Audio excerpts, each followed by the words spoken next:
hero. I just have a hard time putting you in the hack category, my friend TD. That's Tim Deere. Well, I appreciate that, but I qualify. Our man at the Masters, Mark Egley, former Michigan State Spartan, across from me. He's going to be the Hank Haney of On the Tee this year. He's going to get my my game turned around out there at Des Moines Driving Range. But gentleman that is kind enough to join us often during the course of the year. We haven't talked to him for a few months, and I tell you, Claire, it would be tough for you to be sitting or standing in this studio right now. My good friend Tim Deere, I've known him for 10 years.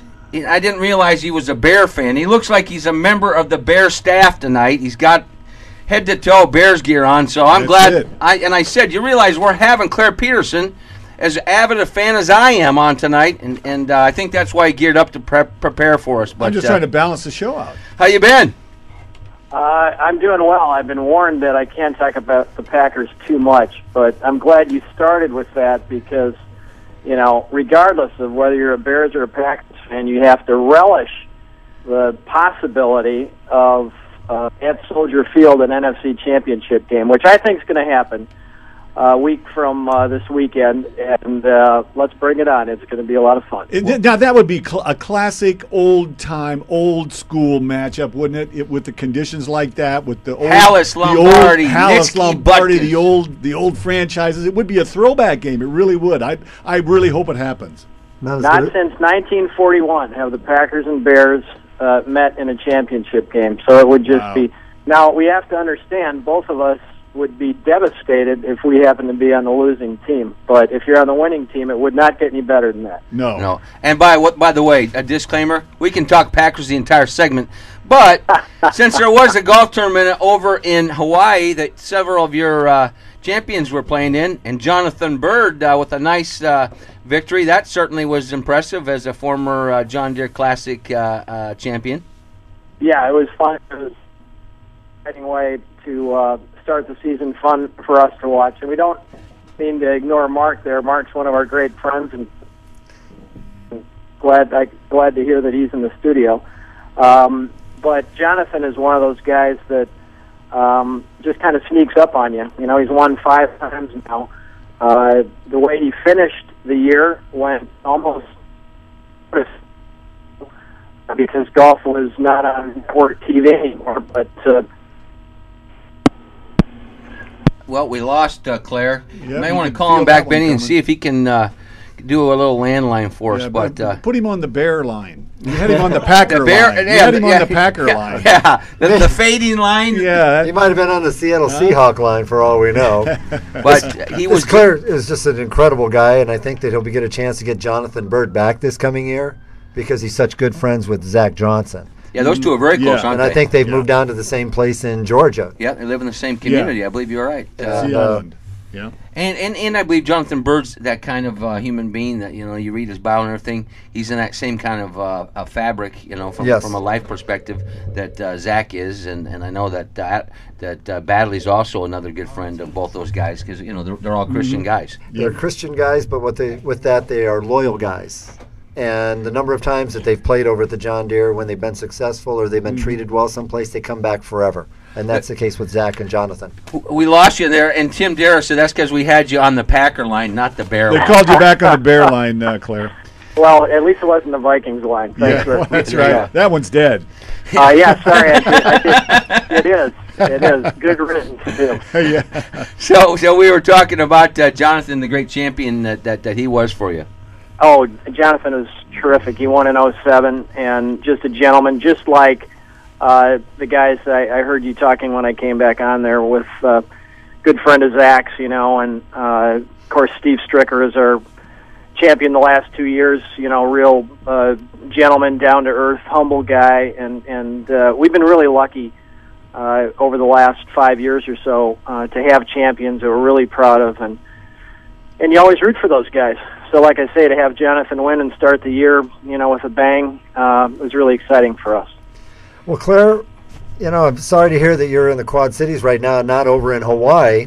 With your job, you have done the greatest job of any, you know, head of a tournament of being able to consistently bring in great players. And one of the great things you did so that the John Deere Classic grew the way that it did, you worked with John Deere, you arranged an airplane to take these guys over to the British Open every year. And right now, can you tell us a little bit about what your schedule is like, getting out and seeing the Tour Pros, recruiting them to make sure you have as strong a field as ever for 2011? Well, thanks, Mark. That's nice of you to say. We are going to go out to the Phoenix event. Will be the first time that I'll go on a recruiting trip, and really recruiting might not be the right way to represent it. It's really, this is a relationship business, just like most businesses, and we try to make sure that players understand that we really want them there, and talking to them face-to-face does make a difference. I'll probably go out 5 times or so before our tournament. But the jet really has made a difference for us. We had everything going for us with the exception of the big issue of getting players the next week over to a major on another continent. And John Deere was good enough to listen to our argument that if we made it easy for them, if we made it hassle-free, if we extended that John Deere Classic experience to include, a nonstop flight which gets you into the British Open site before noon on Monday, we think we could do better. And we did. There were 7 players in 07. The last year that we didn't have the jet that went to the British Open, we had 28 players on the plane last year, and that allows you to have guys like Stricker in your field and Zach in your field. Ricky Fowler, as soon as he found out he was in the British Open, tweeted to his followers that, "Hey, I'm on the John Deere jet." That's the first thing you wanted to talk about.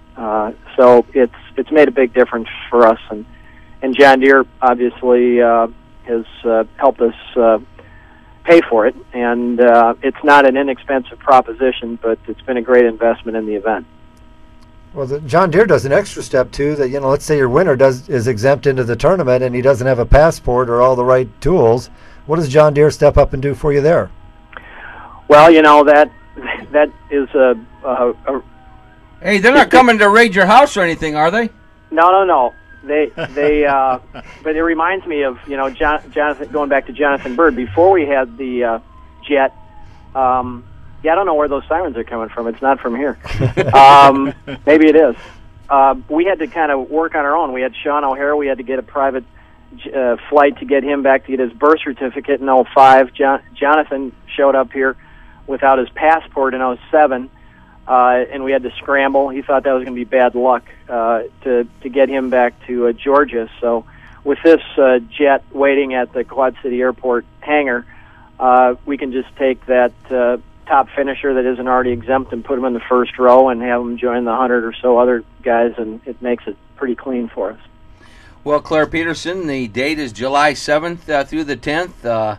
It's the crown jewel sporting event of the Quad Cities, if not the entire state of Iowa, and we look forward to continued conversations. Maybe we could get you to call in from Phoenix on that Wednesday if you're down there then, and give us a little perspective of the desert and the event down there as well. Well, I'll be traveling back on that Wednesday, but if it works out, I'd be happy to call in, and it's always a pleasure to talk to you guys. Thanks for supporting the event. You guys are the greatest. Hey, how about a point spread on this weekend's game? Well, they're saying it's only a 1-point spread. I think the Packers are going to win. I really do. As long as the Bears take care of business, and who would think they wouldn't? Well, I think we're going to be playing in Soldier Field. That's the kind of game they lose, though. Well, what a naysayer! All right, Clare Peterson, thanks for joining us, Thanks, and we Clare. certainly appreciate you taking time. Have a great weekend. Later. Go Packers. Thanks very much. Bye. Until next week. Come on, you cynic. Until You're next supposed week. to be for your team. Oh, I'm for them. I mean, I can see it. It's not going to be. Nothing's easy for the Bears, or if you're a Bears fan, it's always kind of the hard way. Yeah, but you know what? We got 3 guys on the Champions Tours, I like to say, here in the studio now. The wisdom. The young guys are working up there in Ankeny.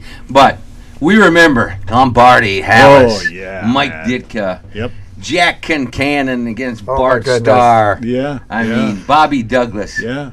Some great, Nitsky Butkus. I mean, Taylor Horning. I go way back. Even there. kids his age know Nitsky. Doug and Adkins for the Bears. Oh, yeah. The big recruiting class of Billy Donnie Williams. Grabowski. We'll be back here on the T on the Iowa Sports Anderson. Connection Anderson, Radio Donnie Network. Anderson.